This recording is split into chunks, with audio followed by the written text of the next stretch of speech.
광고 시간에 말씀인 것처럼 오늘은 종교개혁 508주년 되는 해이고요. 그리고 10월 마지막 주, 오늘은 종교개혁 주일이기도 합니다. 508년 전, 그러니까 1517년 10월 31일, 1517년 10월 마지막 10월 31일은 기독교 역사에서 종교개혁이 일어난 그 날이고 해이고 우리 기독교의 두 번째 생일과도 같은 날입니다. 이날은 루터가 베드로 성당의 성전 증축 비용을 마련하기 위해서 면죄부 또는 면벌부라고도 합니다. 면죄부나 이 면벌부를 판매한 교황 레오 10세에 반대를 해서 비텐베르크 성당 앞에 95개조 방반문을 걸고 발표하면서 종교개혁이 시작된 날입니다. 루터와 비슷한 시기에 종교개혁을 일으켰던 사람들이 있습니다. 한 50년 정도 차이가 나는데 칼빈과 쯔빙글리라는 종교개혁자도 있습니다. 루터를 비롯한 칼빈, 쯔빙글리 이런 모든 종교개혁자들은 진리를 바로 세우는 일을 했습니다. 종교개혁을 일으켰는데 이들이 했던 종교개혁 3대 정신이 있습니다. 자, 종교개혁의 3대 정신 또는 3대 표라고 하는데요. 첫 번째는 오직 믿음으로입니다. 솔라 피데라고 합니다. 오직 믿음으로. 두 번째 종교개혁 정신은 오직 성경으로입니다. 솔라 스크립투라. 오직 성경으로. 세 번째는 오직 은혜로. 솔라 그라치아라고 이야기합니다. 오직 믿음으로, 오직 성경으로, 오직 은혜로. 이 세 가지가 종교개혁자들이 되건 종교개혁의 캐치프레이즈, 3대 정신입니다. 이 종교개혁자들의 이 정신, 이것을 하나의 구호로, 한 문장으로 만든 것이 있는데 그게 무엇이냐면 바로 이겁니다. 아드 폰테스라는 말입니다. 아드 폰테스. 해석을 하면 근본으로 돌아가자 또는 본질로 돌아가자라는 뜻입니다. 아드 폰테스. 오늘은 이 종교개혁 주일을 맞이해서 이 종교개혁 3대 정신을 가지고 여러분과 함께 말씀을 좀 나누려고 그럽니다. 자, 오늘은 첫 번째 그래서 오직 믿음으로라는 것을 가지고 먼저 여러분과 함께 말씀을 나누겠습니다. 자, 본질로 돌아가는데 아드 폰테스, 본질, 근원으로 돌아가는데 첫 번째 본질, 첫 번째 근원이 무엇이냐면 오직 믿음으로입니다. 오직 믿음으로. 자, 이 오직 믿음으로라는 이 정신은 종교개혁에 있어서 구원론의 핵심입니다. 구원론의 핵심. 우리가 오늘 읽었던 로마서 1장 이 17절 말씀, 오직 의인은 믿음으로 말미암아 살리라라는 이 말씀을 가지고 루터는 종교개혁에 동기부여받아 이 말씀을 전면에 내세워 종교개혁을 일으키게 됩니다. 종교개혁은 이 로마서 1장 17절 말씀에 기초한 겁니다. 구원론의 핵심이라고 그랬죠. 자, 구원은 인간의 공로나 인간의 행위가 아니라 오직 예수 그리스도의 십자가를 믿는 믿음으로만 구원이 이루어진다라고 이야기한 것이 바로 오직 믿음으로라는 이 구호에 담긴 뜻입니다. 중세 타락한 카톨릭 교회는 어떻게 이야기를 했냐면 인간의 행위, 인간의 공로가 있어야 구원이 가능하다고 이야기를 했습니다. 그런데 여러분, 오직 믿음으로 할 때 이 믿음은 어떤 뜻이냐면 예수님께서 내 죄를 위해 십자가에 죽으심으로 내 모든 죄를 속하셨다는 것을 믿는 믿음, 십자가, 예수 그리스도를 믿는 믿음이 바로 오직 믿음으로 할 때 이 믿음이 갖고 있는 의미인 겁니다. 예수님께서 유일한 구원자이심을 믿는 믿음을 가지고 있을 때 우리는 구원받고 영생을 누리게 됩니다.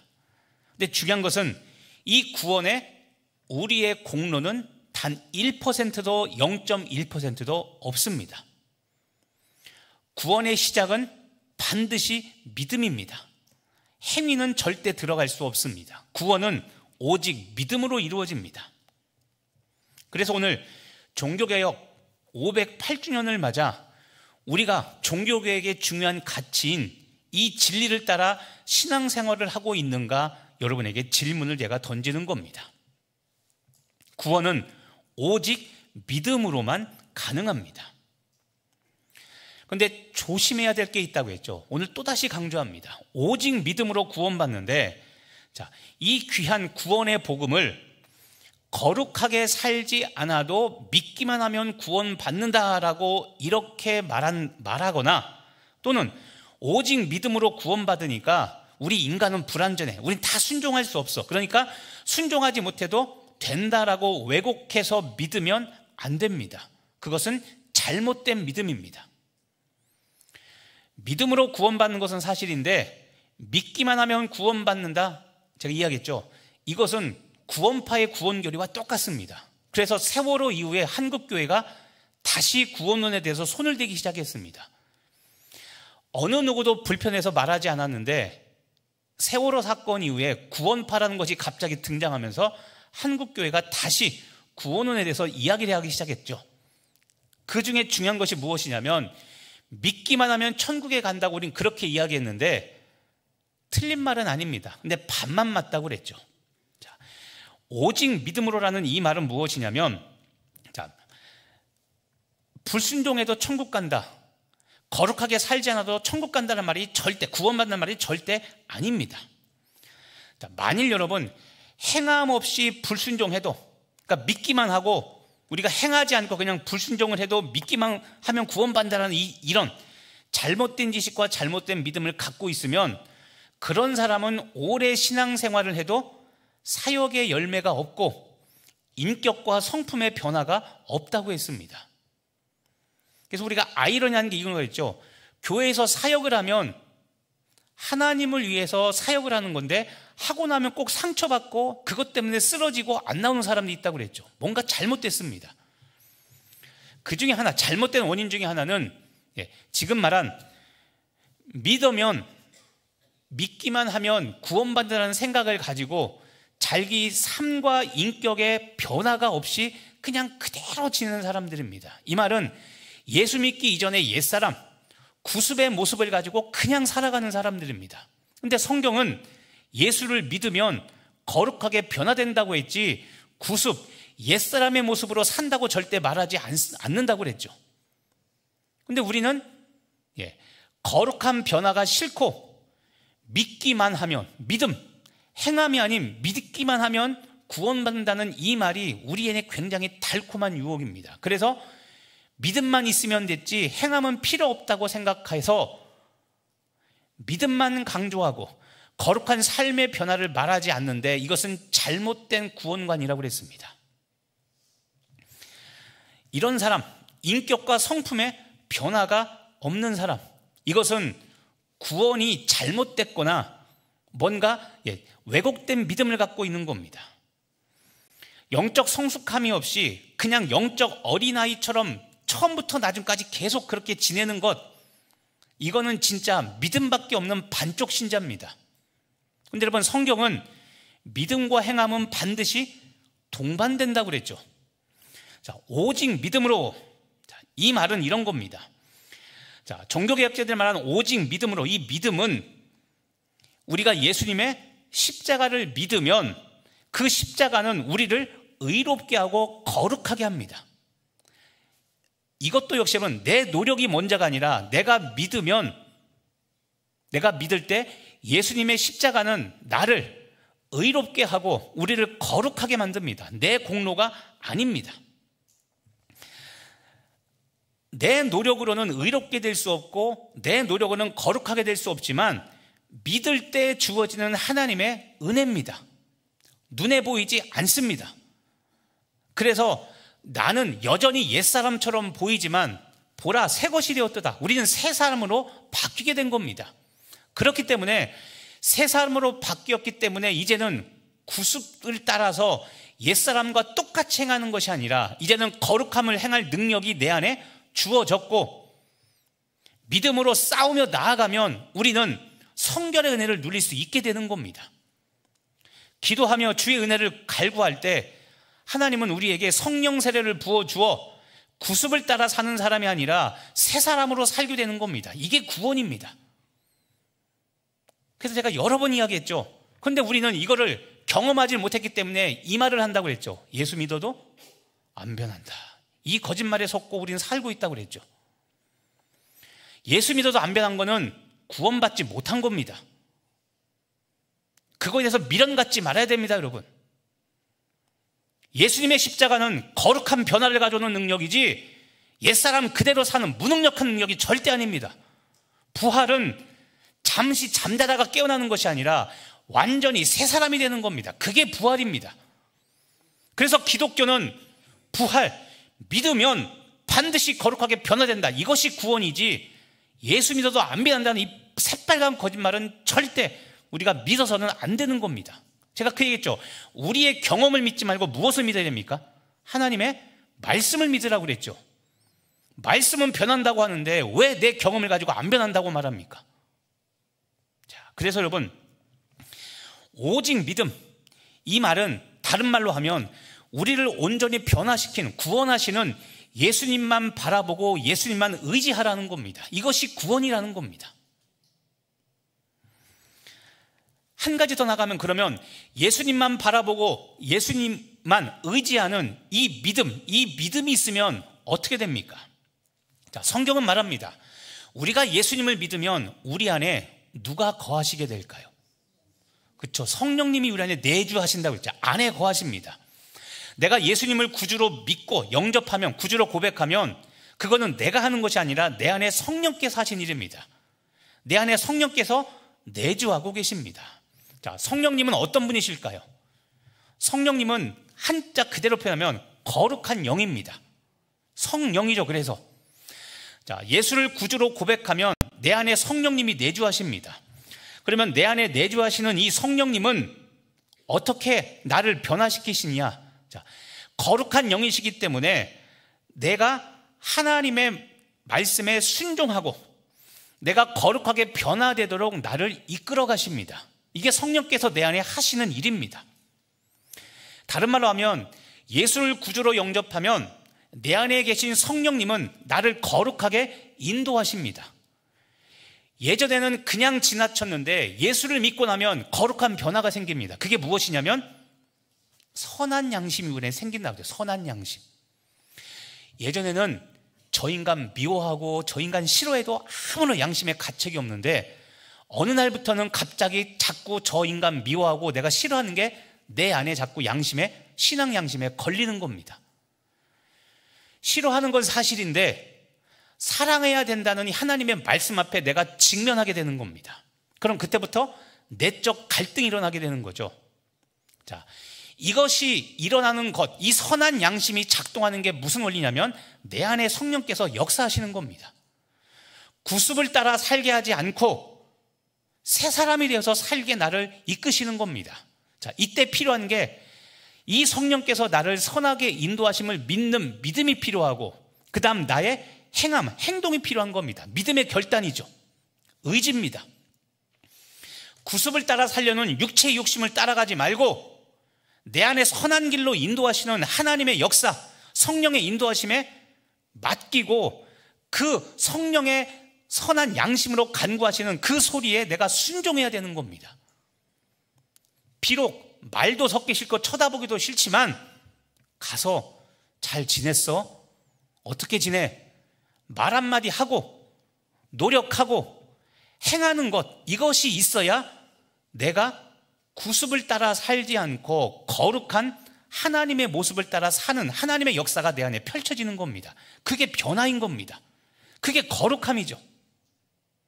이게 없다면 예수 믿으나 안 믿으나 똑같은 겁니다. 그걸 구원받았다고 성경은 말하지 않습니다. 오직 믿음이라는 게 바로 그겁니다. 내 안에 예수님을 입으로 신하여 믿으면 내 안에 성령께서 내주하시고 그 성령께서 역사하셔서 내 마음에 거룩한 예수님의 모습을 닮아가고자 하는 순종하는 마음과 능력이 생기는 겁니다. 우리 안에 거하시는 이 성령님은 불순종의 마음이 순종의 마음으로 변화되는 거룩한 능력과 거룩한 은혜를 부어주시는 분이 바로 성령 하나님이십니다. 그래서 여러분, 재미있는 게 바로 이겁니다. 거룩한 변화와 거룩한 능력을 부어주시는 성령님이 내 안에 계시는데 아무런 변화가 일어나지 않는다? 이게 불가능한 일입니다, 여러분. 성령께서 내 안에 계시는데 어떻게 안 변합니까? 이게 불가능한 일이죠. 성령님이 없으니까 안 변하죠. 그래서 여러분, 구원은 오직 믿음으로라는 이것은 믿음만 강조하는 것뿐만 아니라, 믿음은 제가 이야기했죠. 믿으면 성령님이 내 안에 내주하심으로 반드시 우리 안에는 새 사람을 이루는 역사, 구습을 벗어버리고 새 사람을 따라 사는 거룩한 하나님의 역사가 내 안에 펼쳐지는 겁니다.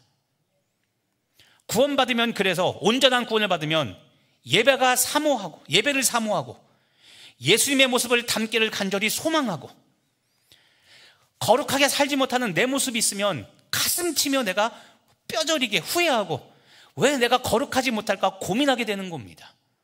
그런데 이런 과정 없이 믿으면 천국 가, 믿기만 하면 천국 가, 얼마나 편합니까? 다시 한번 여러분이 이야기합니다. 순종 없이, 행함 없이 믿기만 하면 구원받는다는 이 말은 종교개혁의 심오한 진리를 심오하게 변질시킨 겁니다. 이 말에 속지 마시기를 바랍니다. 참된 믿음은 반드시 순종과 행함을 동반함을 믿으시기를 바랍니다. 따라서 한번 하겠습니다. 참된 믿음은 순종과 행함을 동반한다. 믿음과 행함은 같이 가는 것을 잊지 마시기를 바랍니다. 믿음은 순종을 약화시키지 않고, 믿음은 오히려 순종을 강화시킵니다. 그래서 실천적인 삶, 실천적인 신앙으로 우리의 믿음을 이어지게 하고 우리를 성숙하게 만드는 것이 오직 믿음, 참된 믿음임을 믿으시고, 좀 믿음의 성도, 그리고 행함을 동반하는 참된 믿음을 가진 여러분 되시기를 간절히 바랍니다. 그래서 오늘 종교개혁주일에 여러분 스스로에게 이 질문을 던지십시오. 지금 말씀드린 오직 믿음으로라는 이 종교개혁의 정신이 순종이란 열매로 지금 내 삶에 이어지고 있는가? 믿음만 강조하고, 믿으면 다 된다는 식으로만 이야기하고, 그럼 믿으면 기도해야 됩니다. 믿으십니까? 믿을 때 하나님께서 이루어지는 것도 있지만, 믿는다면 내가 기도해야 될 것들이 있습니다. 믿음으로 이야기하면서 기도의 자리 없는 거 아닙니까? 믿는다고 하나 기도하지 않고 계신 건 아닙니까? 또 믿는다고는 하나 행하지 않고 입으로만 이야기한다면 이거야말로 말로만, 입으로만 주여주여 하는 이 믿음은 심판 때 나는 너를 모른다고 예수님 말씀하셨죠. 이런 결말을 가져오게 됩니다. 자, 그래서 여러분, 오늘 종교개혁주의를 맞이하여 내가 실천하는 믿음으로 순종하며 살고 있는가? 오직 믿음으로 살되 실천, 행함을 동반하는 참된 믿음으로 살아가고 있는가? 오늘 돌아보시며 여러분 안에 오직 믿음으로 사는 성도와 가정 되시기를 간절히 바랍니다. 종교개혁의 두 번째 정신은 오직 성경으로입니다. 오직 성경으로. 자, 성경, 이것은 하나님의 말씀으로 돌아가자는 겁니다. 성경, 말씀으로 돌아가자는 것이죠. 루터의 종교개혁은 하나님의 말씀의 진실을 가리는 진리의 싸움이기도 했습니다. 루터가 아까 얘기했죠. 비텐베르크 성당에 붙인 이 95개조 반박문, 이것은 당시 교황청의 사업인 면죄부에 대한 진실 공방이기도 했습니다. 자, 면죄부에 대한 진실 공방이었습니다. 당시 카톨릭에서는 이렇게 얘기했습니다. 교회에 봉헌, 헌금을 하면 죄를 용서해 준다고 발행한 이 증서, 이 면죄부가 과연 이게 성경적인 것인가? 루터가 이것을 질문하기 시작했던 겁니다. 여러분, 이 면죄부는 사실 성전, 베드로 성당 증축할 때만 판 것이 아니라 그보다 한 400년 전에 먼저 판 전적이 있습니다. 교황청은 1096년 십자군 전쟁 때 그때 가장 먼저 면벌부를 팔기 시작했습니다. 자, 십자군 전쟁, 이슬람과 전쟁을 하는데 군인을 동원해야 되죠. 자, 군인 동원하는 거 쉬운 일이 아닙니다. 왜냐하면 징집 명령이 내려지면 살고자 다 도망치죠. 자, 그래서 당시 성당은 사람들을 전쟁에 동원시키려고 이 면죄부를 팔기 시작했던 겁니다. 그래서 면죄부를 사면 천국과 지옥 중간인 연옥에 머물지 않고 곧장 천국으로 갈 수 있다. 그러니까 너희들이 전쟁에서 설령 죽더라도 이 면죄부를 사면 천국에 직행할 수 있으니까 알아서 해라. 알아서 해라는 게 뭡니까? 꼭 살아라는 거죠. 자, 그러면 이 말을 들은 아들이 전쟁에 징집당한 어머니가 면죄부를 돈 주고 삽니다. 징집당한 남편을 위해서 아내가 면죄부를 돈 주고 삽니다. 징집당한 아빠를 위해서 자녀들이 면죄부를 삽니다. 또 본인이 구원의 확신이 없으니까, 명확하지 않으니까 전쟁에 징집당한 본인이 돈을 주고 면죄부를 삽니다. 교회는 점점점 돈이 많아지고 전쟁 비용을 충당할 수 있게 되죠. 또 약 400년 후에 베드로 성당 증축비를 마련하려고 또 면죄부를 팔기 시작합니다.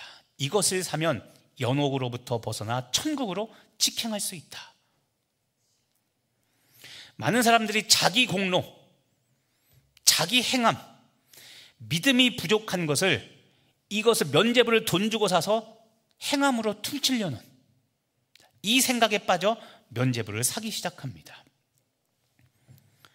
여러분, 루터가 오직 성경으로라는 이 구호를 외친 것은 당시 교회의 가르침과 교회의 사역이 성경적이지 않았다는 말이기도 합니다.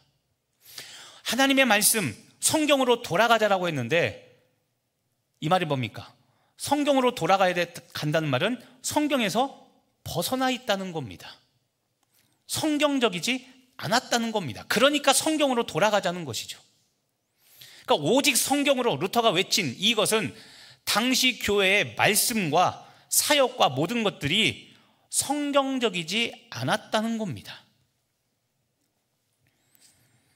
그럼 여러분, 한 가지 생각해 보시길 바랍니다.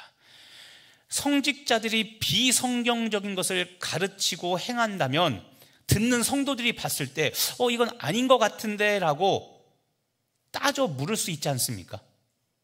당시 교황, 당시 사제들에게 이건 아닌 것 같은데요, 질문을 던지고 반박할 수 있는데 왜 못했을까요? 그렇게.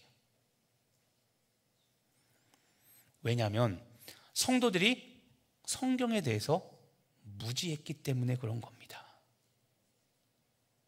그러면 왜 성도들이 당시에는 성경에 무지했을까요? 바빠서 성경을 몰라서 그랬을까요? 아니면 당시 성경 읽어진 애 없어서 못 배워서 그랬을까요? 자, 이게 이제 우리 종교적인 배경이죠. 당시에는 여러분 성경을 아무나 읽을 수 없었고 아무나 소유하지 못했습니다. 특히 성경 해석에 있어서는 성경 해석의 권한은 교회에 있다. 구체적으로 교황에게 있다고 했습니다. 지금도 카톨릭은 성경 해석의 권한이 누구에게 있냐면 교황에게 있습니다. 그래서 교황이 허락한 자 외에는 성경을 읽거나 해석할 수 없었습니다. 이게 첫 번째 이유였습니다. 또 하나, 성경은 성도들이 가지고 있지도 못했고 설령 가지고 있어도 성경이 라틴어로 기록되어 있었습니다. 라틴어가 뭐냐면 중세 시대의 세계 공용어입니다. 지금은 세계 공용어가 뭡니까? 영어죠, 그렇죠? 근데 중세 시대 때는 세계 공용어가 라틴어였습니다. 그런데 이 라틴어를 공부한 성직자 외 일반 평민들은 라틴어를 배울 기회도 없고 배울 수도 없었습니다. 그러니까 라틴어 성경을 주어도 읽습니까? 못 읽습니까? 못 읽죠. 아무 소용이 없습니다. 더 심각했던 것은 중세시대 성경은 지금처럼 라틴어로만 되어 있었고, 예배 때 라틴어 성경을 읽고 찬송도 라틴어로 했습니다. 자, 우리 어르신들 제가 무시하는 건 아닙니다. 그런데 만약에 제가 오늘 이 설교를 영어로 한다고 생각해 보시죠. 누가 알아듣겠습니까? 우리 중에 몇 명이나. 심지어 찬송도 라틴어 찬송을 불렀습니다. 살아계신 주 나의 참된 소망, 우리 찬송했죠. 살아계신 주, 가사를 아니까 은혜가 되는데 내가 알지도 못해. 아프리카 말로 한다고 해보시죠. 이해가 됩니까? 알아들 수 있습니까? 없습니까? 모르죠. 자, 라틴어로 된 알아들을 수 없는 설교, 알아들을 수 없는 찬송을 하고 있으니 예배에는 와 있지만 은혜가 됩니까? 안 됩니까? 그렇죠. 이해할 수 없으니까 은혜가 될 수가 없죠. 자, 그런데 내가 장로입니다. 내가 권사입니다. 은혜 받은 척 해야 됩니까? 못 알아듣는 척 해야 됩니까?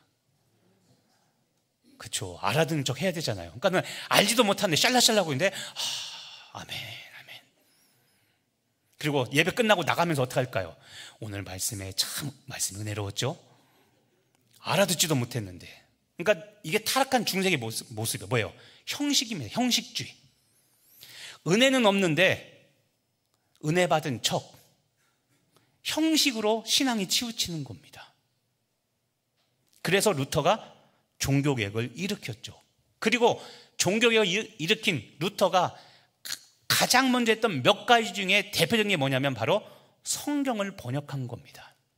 루터는 독일 사람이었습니다. 그래서 1521년 종교개혁을 일으킨 다음에 12월에 성경 번역을 시작해서 한 10개월 정도 후에, 그 다음에 1522년 9월에 독일어 신약 성경을 처음으로 출판을 해서 사람들에게 성경을 찍어서 나눠줍니다. 읽으십시오. 마틴 루터가 종교개혁을 일으켰을 때 서양에서 구텐베르크가 인쇄술을 개발을 해서 성경을 이제 필사가 아니라 찍어 대량 생산할 수 있는 시대가 열린 겁니다. 그래서 막 사람들에게 나눠주고 제발 성경을 읽고 묵상하고 진리를 하십시오.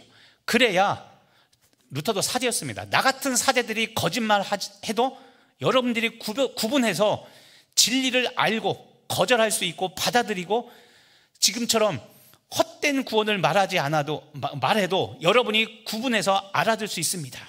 오늘처럼 오직 의인은 믿음으로 말미암아 살리라, 믿음이 구원받는 것이지 우리의 행함이 아닙니다. 성경에 기록되어 있으니까 읽어보십시오라고 사람들에게 성경을 나눠줬던 겁니다. 그래서 루터는 지금 말씀드린 라틴어로 된 성경을 제일 먼저 독일어 자국말로 번역해서 사람들에게 나눠주고, 독일 국민과 독일 성도들이 성경을 읽고 진리를 알아서, 중요한 단어, 영적 문맹인이 되지 않게 했습니다. 영적 문맹인. 오직 성경으로라는 이 종교개혁의 정신은 오직 성경만이 신자의 신앙과 행실과 교회 모든 것의 기준이 된다는 이야기입니다. 교회를 다스리고 여러분의 가정을 다스리고 여러분이 신앙생활 하는데 기준으로 삼아야 될 것이 무엇이냐면 성경이라는 겁니다. 가톨릭은 지금도 제1의 권위가 성경이 아니라 전통에 있습니다. 예전에 해오던 방식대로 하는 것, 이것이 천주교에서는 제1의 권위, 그것을 따라야 된다고 이야기합니다. 근데 우리 기독교는, 개신교는 전통이 아니라 하나님의 말씀입니다. 말씀. 성경에서 어떻게 말하느냐, 이런 겁니다. 성경에서 동성애를 어떻게 말하는가, 성경에서 성평등, 양성평등, 평등을 어떻게 이야기하는가, 성경에서 남녀평등을 뭐라고 말하는가. 자, 모든 것의 기준은 뭡니까? 성경입니다. 그래서 성경을 알아야 되고 잘 모르니까 배워야 되는 겁니다. 그래서 오직 성경으로라는 이 말을 했던 것이죠. 그래서 여러분, 기독교는 지금도 복음이 들어간 곳에서는 언제든지 가장 먼저 그 나라 언어로 성경을 번역하는 일을 합니다. 아프리카든 남미, 밀림이든 어디든지 가면 선교사들은 그 나라의 언어를 습득하고 3년에서 5년 동안 그 나라의 언어를 유창하게 쓸 수 있도록 훈련받고 문화체험을 한 다음에 그 다음에 그 나라 언어로 성경을 해석하는 겁니다. 왜냐하면 오직 성경으로, 개신교의 제1의 권위는 성경에 있기 때문에 그런 겁니다. 이렇게 종교개혁을 통해서 성직자의 손에만 있던 성경이 드디어 성도들의 손으로 돌아오게 된 겁니다. 중요한 이야기입니다. 성직자의 손에만 있던 성경이 평신도 성도들의 손에 드디어 돌아오게 된 겁니다. 그래서 루터, 아까 말씀드린 칼빈, 쯔빙글리, 얀 후스, 이런 종교개혁자들은 성경이 우리의 삶과 신앙과 교회와 가정의 표준이 되게 하려고 목숨을 걸고 종교개혁을 시작했던 겁니다. 특히 여러분, 종교개혁자 중에 이 두 분, 존 위클리프와 윌리엄 틴테일, 이 두 분은 성경을 영어로 번역했다는 이유만으로 화형을 당하며 순교하셨습니다. 자기나 영국, 영어 쓰죠. 영어로 라틴어로 된 성경을 번역했다고 붙잡혀, 목회자들인데 저분들은 화형, 불에 태워 순교를 당했습니다. 그래서 주목할 게 있습니다. 여러분, 종교개혁가들이 목숨을 걸고 지킨 게 무엇입니까? 성경입니다. 하나님의 말씀, 성경. 단순히 책으로가 아니라, 책으로서의 성경이 아니라 우리의 삶과 신앙과 교회와 가정의 불변의 기준으로서의 성경. 다른 말로 하면 이 나라와 국가와 민족을 다스리는 기준, 표준, 절대 진리로서의 이 기준, 이 성경을 지키고자 그들은 목숨을 버렸던 겁니다. 그럼 오늘 말씀을 마치기 전에 여러분에게 두 번째 드리는 질문이 있습니다. 이런 종교개혁가들은 여러분 성경을 읽고 성도들이 알도록 하기 위하여 목숨을 바쳤는데, 여러분은 목숨 걸고 말씀 묵상하며 성경을 배우고 성경 말씀을 실천하는 이 일을 하고 계십니까? 오늘도 혹시 교회 올 때 가방 들고 오셨습니까? 일주일 전에 넣었던 성경 좀 전에 빼신 분이 있습니까? 일주일 동안 성경과 이별하고 살다가 오늘 성경을 드디어 이산가족 상봉하신 분 계십니까? 종교개혁가들은 지금 이 성경, 우리나라 말, 그 나라 말로 된 성경을 만들려고 아까 얘기했죠, 목숨을 바쳤습니다. 그분들의 신앙 유산, 그게 지금 우리나라 말로 된 여러분이 갖고 있는 이 성경입니다. 그런데 이 성경 읽고 묵상하고 기록된 말씀을 지키기 위해서 여러분 한 주간 목숨 거셨습니까? 종교개혁주를 맞이해서 우리가 두 번째, 오직 성경으로 할 때 우리는 이것을 반드시 짚고 넘어가야 됩니다. 여러분에게 성경 말씀은 어떤 의미입니까? 여러분의 신앙생활에 있어서 성경은 어느 정도의 중요성을 차지합니까? 말씀을 사모하고 말씀을 읽고 기록된 말씀대로 지키며 순종하며 행하고자 사는 여러분, 이 말씀에 대한 열정이 있습니까? 종교개혁 주일이기 때문에 그냥 그거에 대한 말씀 나누고 기념하고 지나간다면 우리는 또 가장 중요한 종교개혁을 놓치고 있는 겁니다. 그러면 하나님은 성경 말씀에 대해서 어떻게 말씀하시냐면, 이것을 기억하십시오. 여호수아 1장 8절 말씀입니다. 같이 한번 읽겠습니다. 이 율법책을 내 입에서 떠나지 말게 하며 주야로 그것을 묵상하여 그 안에 기록된 대로 다 지켜 행하라. 이 율법제 성경 말씀을 첫 번째 어떻게 합니까? 묵상하라입니다. 읽고 묵상하라는 겁니다. 거기서 끝이 아닙니다. 어떻게 합니까? 다 지켜 행하라. 읽는 것만이 아니라 행해야 됩니다. 아까 했죠? 믿음과 행함은 항상 같이 가는 겁니다. 묵상하고 믿음만 있으면 안 됩니다. 믿는다면 그 안에 기록된 대로 다 지켜 행해야 됩니다. 이렇게 하면, 그리하면 어떤 결과가 있을까요? 자, 밑에 아래 읽어보겠습니다. 그리하면 내 길이 평탄하게 될 것이요 내가 형통하리라. 여러분이 원하는 건 두 가지죠. 평탄과 형통입니다. 하나님은 말씀하시기를 내가 평탄하고 내가 형통하려면 어떻게 됩니까? 기록된 율법책을 묵상하고 지켜 행해야, 그래야 내 길이 평탄하고 형통하게 된다는 겁니다.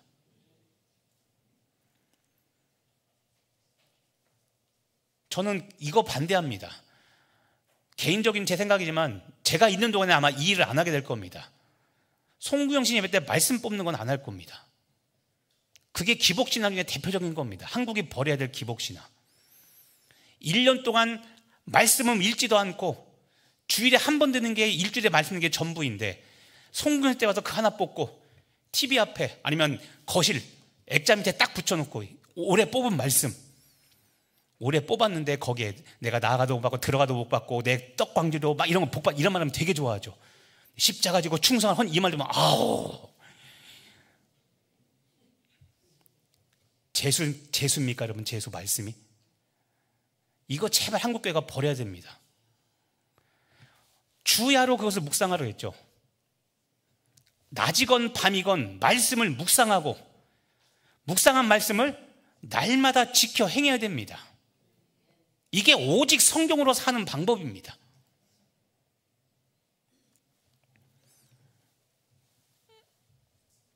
오늘 말씀을 정리하며, 자, 오직 성경으로, 이 종교개혁의 정신이 여러분의 믿음 생활에 차지하는, 이 말씀, 성경이 차지하는 비중이 여러분의 신앙생활 가운데 얼마나 되십니까?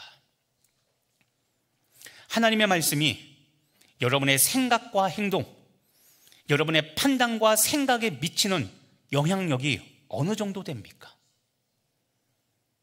집 이사 갈 때, 자녀 결혼시킬 때, 연말에 남편 승진쯤 될 때, 여러분 점집의 4분의 1이 기독교인이라는 거 아십니까? 부끄러운 이야기입니다. 부끄러운 이야기.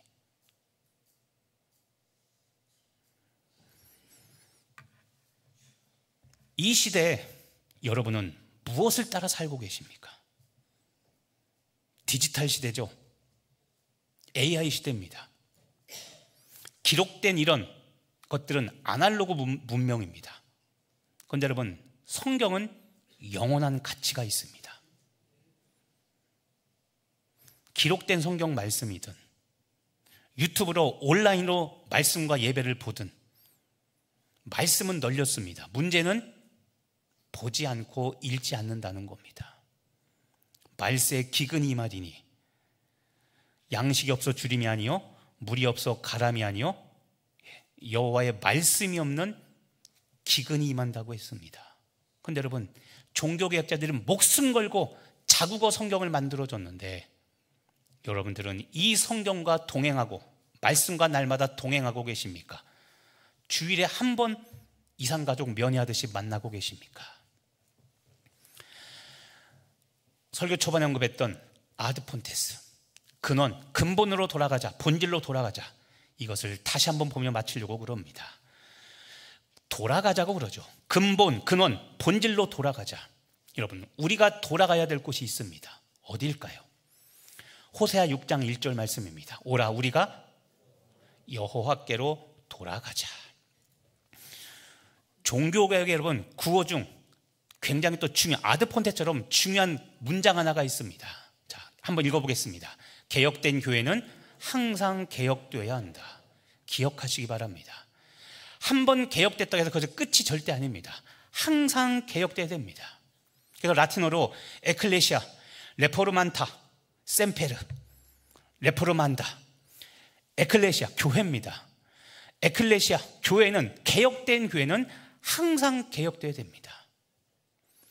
전통은 지키라고 있는 것이 아니라 항상 개혁해서 새롭게 만들라고 있는 것이 전통입니다. 그래서 올해 우리의 비전이 무엇입니까? 전통을 새롭게, 복음을 아름답게. 그게 2025년 우리들의 비전, 표였죠. 자, 종교개혁은 아직 끝나지 않았습니다.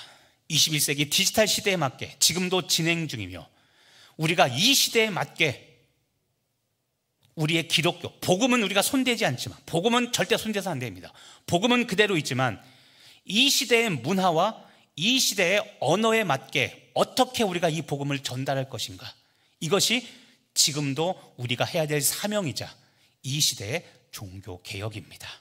아무쪼록 오직 믿음으로, 믿음과 행함의 균형을 이루는 성도, 그리고 오직 성경으로, 주의 말씀으로 돌아가는 여러분 되시기를 예수님의 이름으로 축복하며 기도합니다. 기도하겠습니다. 하나님, 아드폰테스, 근원, 근본, 본질로 돌아가는 우리들 되게 하여 주옵소서.